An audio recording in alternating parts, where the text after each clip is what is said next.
Introduce yourself, please. Thank you. My name is Jeff Breitenstein. I'm the Senior Product Manager at BigCommerce. And how did you get there? What path led you to that particular role? A long winding path. I started out actually in marketing and found my way in a design role, working for small businesses as well as corporate government. And at the time, Amazon was just getting its legs underneath it, and a lot of my friends and colleagues were moving to Amazon. And I had an opportunity to join there in a design capacity. So Amazon was your first stop on that road. It was not my first stop for design, but was my first stop for working for a big corporation that was very design focused. And then at what point did you realize you were in a position of leadership? It was about 2 years into Amazon. The teams were growing quickly, and people that had come on moved up in the ranks. And suddenly I had a team of about 4 people. Very organically, it just kind of happened, and different team members are recognized for their strengths and moved into leadership roles. And once you realized you were in a position of leadership, did you feel like you were caught off guard, or did you have some preparation that you needed to do? I had some preparation. I had management roles for other companies. I managed a retail store at Kinko's. So that gave me ability just to manage in terms of all the HR aspects of it. But in terms of managing other designers, that was kind of learning by doing. So tell us a little bit about managing other designers. It can be quite an exciting thing to It can do. be exciting and very challenging. Yeah. A lot of people have great ideas and varying and sometimes opposing ideas, and bringing them together towards a common goal is sometimes a challenge.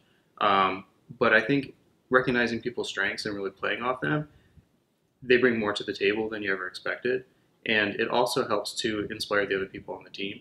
So when they see someone who's really excelling in something they're passionate about, it kind of rekindles their own passions and reminds them of what they're excited about. So it's interesting you say that you focused on developing their strengths, Mm-hmm. because often at school we're identifying weaknesses and being asked to repair those weaknesses. Mm-hmm. Tell me a little bit about playing on strengths rather than improving on weakness. Sure. So, I mean, there are weaknesses, and any good manager has to look at development aspects of their team and do what they can to make them better. But really, I found the best way to inspire people to do their best is really to understand what they're really good at and see if there are ways that you can give them more opportunities to pursue that. It may not be their assigned role, but they may have an opportunity that you hadn't even thought of before, but they're the perfect fit. So kind of going outside of predetermined job descriptions or roles or even projects to put people on things where they can really contribute and feel like they're making a difference. So in those cases, somebody who you've hired may not turn out to be good for the particular role you've hired them for, but then by identifying their strengths, you're able to move them to a better position. Absolutely, yeah. And there was a lot of, at Amazon, there was a lot of ability to move laterally within teams. So if you, for example, were really strong in the process flow for checkout, but you were hired as a visual designer, recognizing the strengths there would put people into the right teams where they could really contribute. That's terrific. And when you're building a team, are you looking for particular characteristics or traits in that team member, or are you looking for things that are more subtle, soft skills? It's soft skills.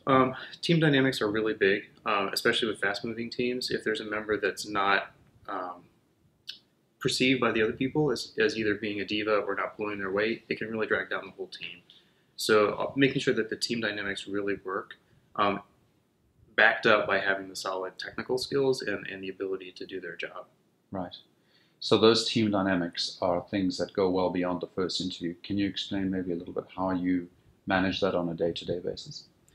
On a day-to-day basis, I think the biggest thing is keeping the team talking to each other. I think also having access up and down in the organization, access to senior leadership, not being kind of the bottleneck for information, making sure that they have access to people who are decision makers, who are mapping out the strategy, and moving the company forward so they see how they fit into the organization, really helps to have both ownership and everyone's kind of, if you're in a boat, everyone's rowing the same direction. Right.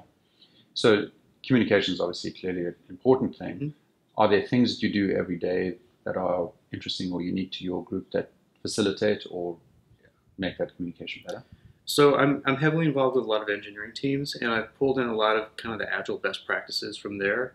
So daily stand-ups are a great way for bringing the team together for just 10 minutes, making sure that everyone is recognized for what they did yesterday, what they're going to be doing today, making sure we're not duplicating effort when people are talking about what they're doing today, and clearing out blockers immediately right off the bat. So first thing in the morning, we know, hey, I don't have information for this project, or I need this resource. Then it's my job to basically go out and clear those roadblocks. Terrific. If you could describe your leadership style in a phrase, how would you do that? I think it's the firefighter, and the I would say more often than not it's the firefighter, because I am the one trying to remove roadblocks so that they can go forward. So putting out fires and making sure that they have everything that they need to do their job, as well as giving them the recognition when they come back. Very transparent so that they know when they do accomplish something that people know it was them who completed this project throughout the organization.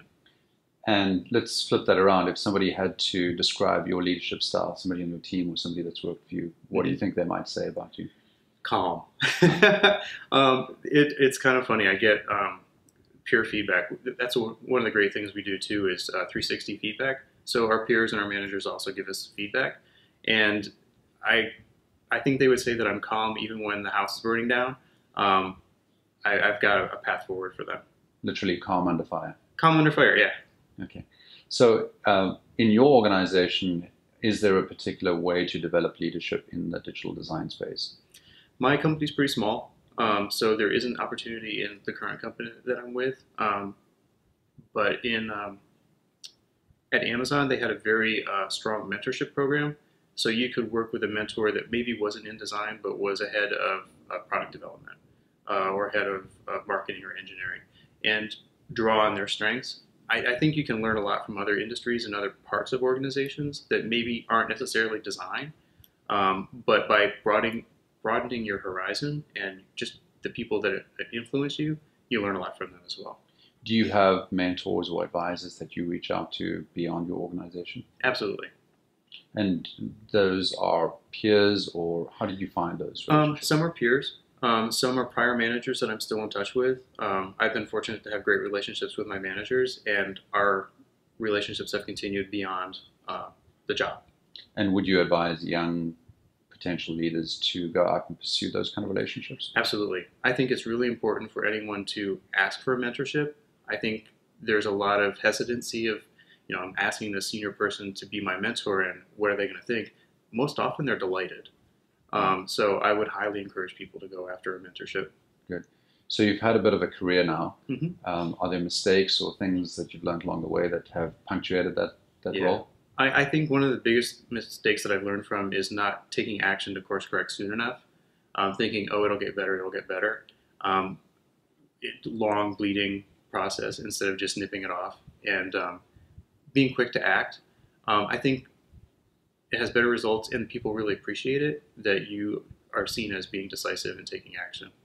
So that's the past. How do you plan for your future as a digital design leader? Sure. So I'm a team of one right now. I'm hoping to build out a team and be able to do more and take on bigger parts of the organization. Looking for even more mentors. New to Austin, so learning the community here and finding people to connect with is really important, and one of the things I'm going after right now. So one of the things that's important in team functioning is the physical space that you work in. Can you describe your ideal physical space for a design team to be at the maximum? So I think it has to be a balance. I think an open, collaborative space is great, but there's also times when people really need to be heads down and be able to cocoon themselves a little bit and get work done. I've worked in spaces that have been pretty sterile, and it bleeds over into how you feel and how you do your job.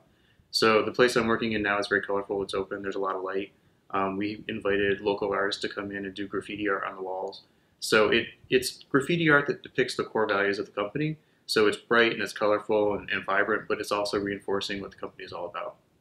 In a designer's life, there's often a need to find some balance. Mm-hmm.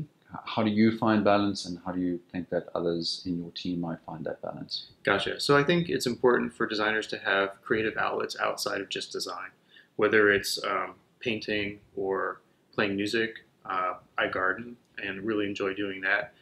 It could also be just being involved in team sports, having that team dynamic. So outside of just the design role, really extending yourself in learning. I think also,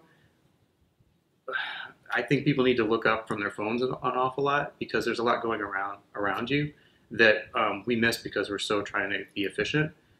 So I make a habit of putting my phone in my pocket when I'm walking around, just to be aware of my environment and notice things that I wouldn't have noticed if I was looking at a small screen. Right. So this, I'm fascinated by this calm and fire demeanor that you have. Mm-hmm. There must be an outlet for you apart from gardening. Is there a stress reliever for you, or is it just gardening? Um, Gardening's a big one. The other thing is just humor. I mean, there's a lot of people that when things get really tough, the best way to combat it is with humor and that shared experience, and it does lighten the mood, and it also kind of makes the team more cohesive. Awesome.